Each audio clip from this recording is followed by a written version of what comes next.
Alright, welcome to today's video. We are going to go ahead and set up a BlueSound Node N130, one of the latest higher end streaming players that are available on the market. So without further ado, let's go ahead and just get straight to it. So right now, we're going to go ahead and set up this BlueSound node. Now, as you can see, it's already set up by the blue light. That lets us know that it's already been set up.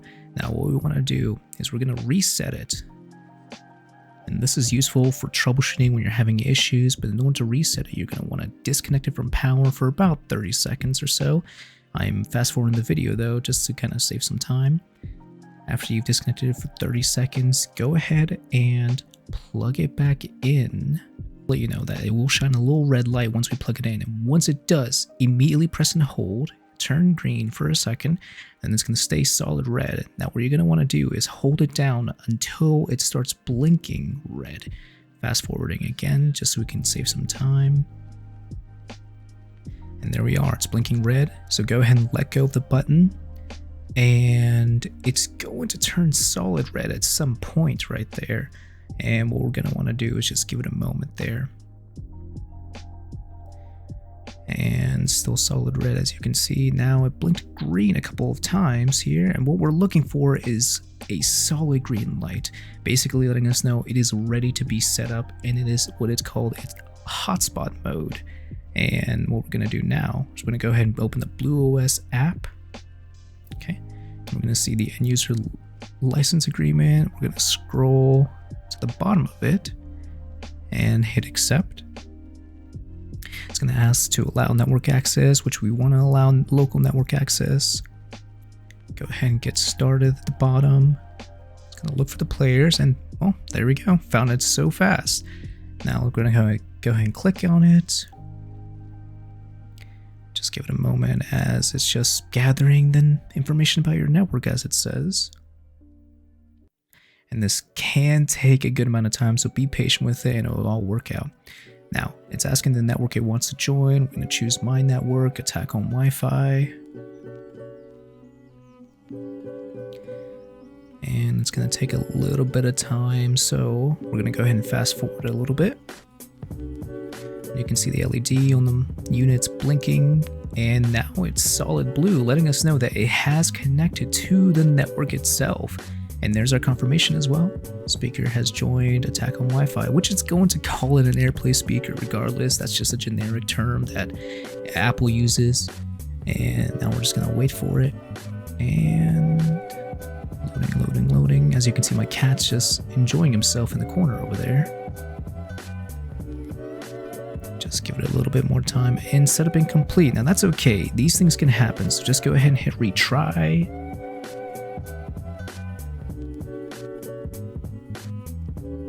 And just go ahead and select the unit you want to play, and bam, that's set up right there. Easy enough.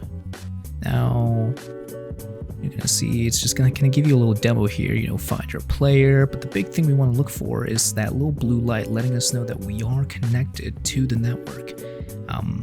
But that's at least the mobile version of it. Now let's say you're having trouble and cannot set it up through the app itself. Well, if you have a handy-dandy computer nearby, here's another option you could do. Now, I'm cropping this because of the computer itself, but what you want to do is get it back to that hotspot mode on the node, and go on your computer and look for the node N130 as an available network. But we're going to go ahead and see, there it is, the node C182 is what it's called. So we're going to go ahead and connect to it.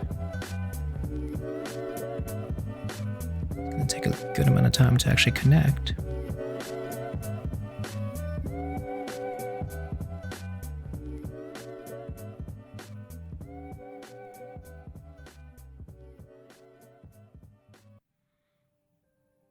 Okay, and as we can see here, it is connected, but it will say no network, no internet available, which is normal. We don't expect this to be connected to the network just yet. So now that we've done that, we're going to go ahead and open up a browser, and we're going to go into the login for the BlueSound, which you have to type into the address http://10.1.2.3/, and then go ahead and enter.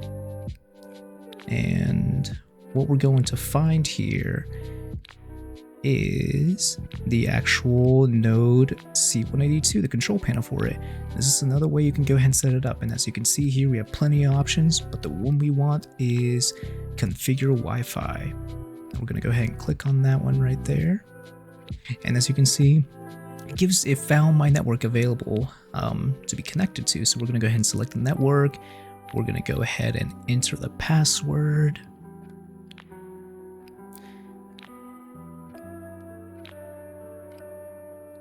And then we're going to go ahead and hit update.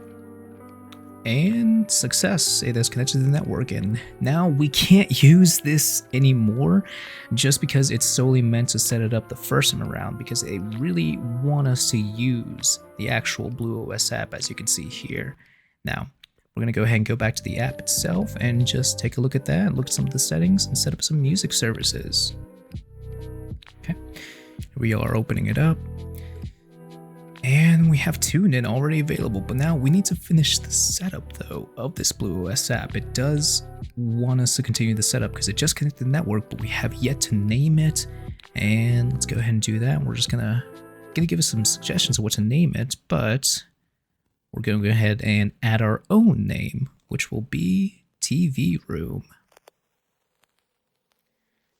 And then it's preparing, checking for any sort of update. And bada bing, bada boom, we are done. And now, as you can see here, we have the full app available to us. Node.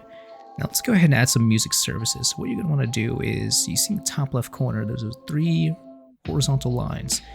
You're gonna go ahead and click on that. And we'll see here we got different options like my playlist, my presets, my favorites. But you can see at the bottom we have music services with a little cloud and kind of like a little plus symbol in front of it. So we're going to go ahead and click on that. And it's going to take a little bit to load, but that's fine. Things always take a while to load. And here we are, some of the native music services on the app. We have Amazon Alexa just to set up, you know, for voice control.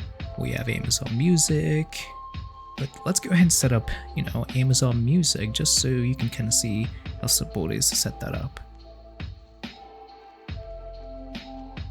Okay, we're gonna go ahead and hit log in. It's gonna open up a browser, and this is where we can sign into our Amazon account. Gonna go ahead and blur everything out. Then we go ahead and sign in. If you have a 2-step verification, which definitely recommend to do that, go ahead and just use everything you need to sign in.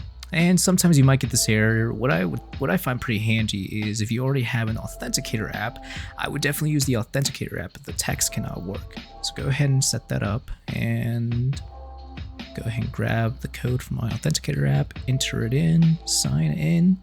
It'll ask to open up the app, and takes a little bit of time, of course. It is done. It took us back to the music services, so now we hit that little 3 horizontal lines in the top left corner, and we see Amazon Music available. Now we have access to everything from Amazon Music, able to search stations, music, and you can even go to, you know, different playlists they have recommended, even choose your own music, which should be under My Music. And you can see all the playlists, artists, albums, tracks, genres you have saved. Now let's go ahead and try adding another music service. This time we're going to add the one that's really the big seller of this product right here, and that is Tidal. We can see here at the bottom is Tidal.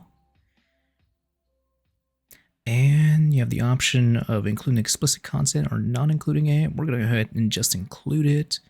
I'll go ahead and log in to your account. I'm just going to blur out the entire screen here, just so you don't have to see me typing in my email or password. Most people call it ring. That's a beautiful poem. You really liked it. Yeah,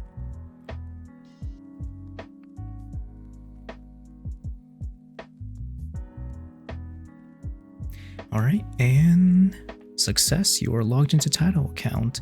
And now we can go ahead and hit those 3 horizontal lines in the top left corner to go back to our little tray, and we can choose Tidal from there. And here, same thing as Amazon, we're able to see, you know, new music that's available, popular songs, and your own music. Now the big thing about it is you can see at the bottom, right beside the names, there's a little logo that says CD or a little wavy symbol, which indicates MQA. Now let's go ahead and just show you how you can verify that you are getting an MQA file playing through the BlueSound. So we'll go ahead and select this song right here. Now, as you can see, there's the title logo around the center of it. And you'll see HR for high res. Then you have MQA. There we go. So now you are playing MQA music through the BlueSound node. That's about it for adding songs, but let me just show you one last thing. Let's go to the settings of the node in case you want to mess with this. We have our alarms, which, not sure if you ever really need to wake up to music, but that's there. We have a sleep timer in case you need it. We have our audio settings, which this you might want to mess with a lot. So we have some things like tone controls to adjust the treble and bass. Primarily don't really mess with that too much. We have a subwoofer in case we're using the subwoofer output on the node. You can adjust the hertz all the way up to 200. And replay gain, which basically adjusts the volume to be the same on every single song, album, which I would honestly keep it on smart gain if I were you, just because it'll adjust the songs on all sorts of tracks and albums.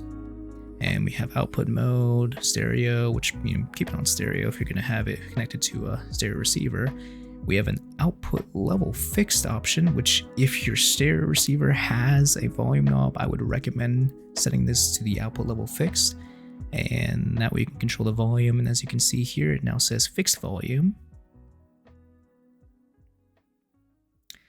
Audio clock trim, that's really if you're only using an external DAC versus the DAC that's in the BlueSound node. But other than that, you can just leave it on. Usually people do leave it on.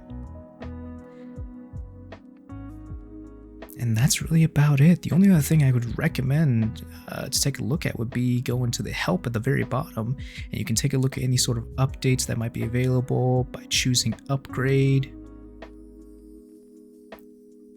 And it'll take a little bit to load.